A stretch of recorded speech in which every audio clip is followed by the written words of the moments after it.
17 नवंबर 2023 रात 11:52। मुंबई के अंधेरी इलाके का एक संकुचित किराए का कमरा। बाहर सड़कों पर गाड़ियों की आवाज धीरे धीरे थम रही थी, लेकिन उस कमरे के भीतर एक अलग ही तरह की बेचैनी जीवित थी। दीवार पर टंगी घड़ी की सुइयां जैसे हर गुजरते सेकंड के साथ किसी अदृश्य सौदे की गवाही दे रही थी। आर्यव मेहता, एक साधारण नौकरी पेशा व्यक्ति, कुर्सी पर झुका हुआ बैठा था। उसकी आंखें खुली थी, लेकिन उनमें जागने का कोई संकेत नहीं था। कुछ महीने पहले तक उसका जीवन सामान्य था, लेकिन फिर एक ऐसी चीज उसके सामने आई जिसने सब कुछ बदल दिया। एक अज्ञात डिजिटल मंच, एक प्रस्ताव जिसमें समय के बदले धन देने का वादा किया गया था, और एक ऐसा आकर्षण जिसने उसकी समझ पर धीरे धीरे कब्जा कर लिया। शुरुआत में ये एक प्रयोग जैसा लगा। उसने अपने दिन के कुछ घंटे उस मंच को दे दिए। बदले में जो धन मिला वो उसकी अपेक्षा से कई गुना अधिक था। ये केवल एक आर्थिक लाभ नहीं था, बल्कि एक ऐसी शक्ति का अनुभव था जिसने उसे भीतर तक प्रभावित किया।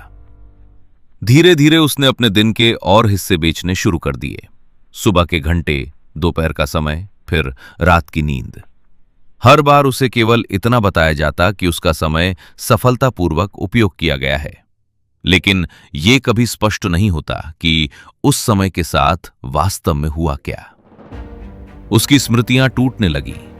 कुछ क्षण ऐसे होते जिनका उसे कोई हिसाब नहीं मिलता, जैसे उसकी जिंदगी के टुकड़े किसी और के पास जमा हो रहे हों। कुछ ही हफ्तों में उसके पास धन की कोई कमी नहीं रही, लेकिन उसके भीतर एक अजीब खालीपन बढ़ने लगा। वो आईने में खुद को देखता तो उसे अपना ही चेहरा अपरिचित लगता। उसकी आंखों के नीचे के काले घेरे गहरे होते जा रहे थे, और उसकी त्वचा पर एक अजीब सी नीरसता उतर आई थी। नींद अब उसके लिए केवल एक औपचारिक क्रिया बन चुकी थी, जिसमें विश्राम का कोई अनुभव नहीं था। उसका शरीर थकता जा रहा था, लेकिन उसे याद नहीं रहता था कि उसने अपनी ऊर्जा कहाँ खर्च की।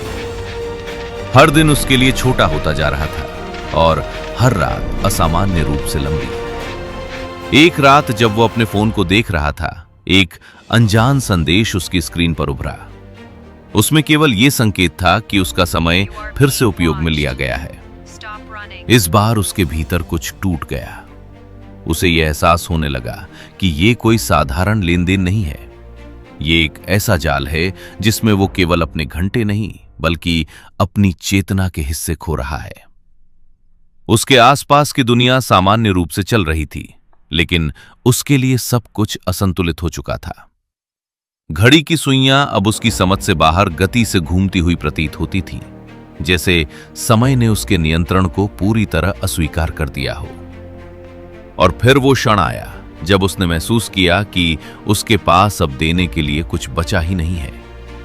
उसके दिन सिकुड़ चुके थे, उसकी रातें फैल चुकी थीं, और उसके भीतर का व्यक्ति धीरे धीरे समाप्त हो चुका था। ठीक 11:59 पर उसकी दीवार पर लगी घड़ी अचानक रुक गई। कमरे में एक गहरी खामोशी फैल गई। आर्यव की उपस्थिति वही थी, लेकिन उसका अस्तित्व जैसे कहीं और खिसक चुका था। बाहर शहर की रोशनी पहले की तरह जल रही थी, लोग पहले की तरह चल रहे थे, लेकिन एक आदमी जिसने अपने समय को बेच दिया था, अब इस दुनिया की गिनती में शामिल नहीं था। लेकिन कहानी यहीं समाप्त नहीं होती, क्योंकि समय का यह सौदा केवल एक व्यक्ति तक सीमित नहीं था। 18 नवंबर 2023 रात 12:07। उसी इमारत के एक दूसरे कमरे में एक और स्क्रीन जलती है। वही अंधेरा इंटरफेस, वही रहस्यमयी प्रस्ताव, और वही शब्द जो किसी अनजान जीवन को अपनी ओर खींच लेते हैं। शहर के अलग अलग कोनों में बैठे कई लोग उसी क्षण अपने अपने उपकरणों पर झुके हुए हैं, जैसे कोई अदृश्य शक्ति उन्हें एक ही दिशा में खींच रही हो। यह केवल एक डिजिटल मंच नहीं था, बल्कि एक ऐसी व्यवस्था थी जो समय को वस्तु की तरह खरीद और बेच रही थी, और हर लेन देन के साथ किसी न किसी की पहचान को धीरे धीरे मिटा रही थी। आर्यव मेहता अब उस कमरे में मौजूद नहीं था, लेकिन उसकी छाया जैसे अभी भी दीवारों पर ठहरी हुई थी। उसकी घड़ी रुकी हुई थी, लेकिन कहीं और किसी और की घड़ी तेजी से चल रही थी। ये एक ऐसा चक्र था जो रुकने वाला नहीं था। जो लोग इसमें प्रवेश करते वे शुरुआत में इसे एक अवसर समझते, लेकिन धीरे धीरे यह अवसर एक अदृश्य कैद में बदल जाता।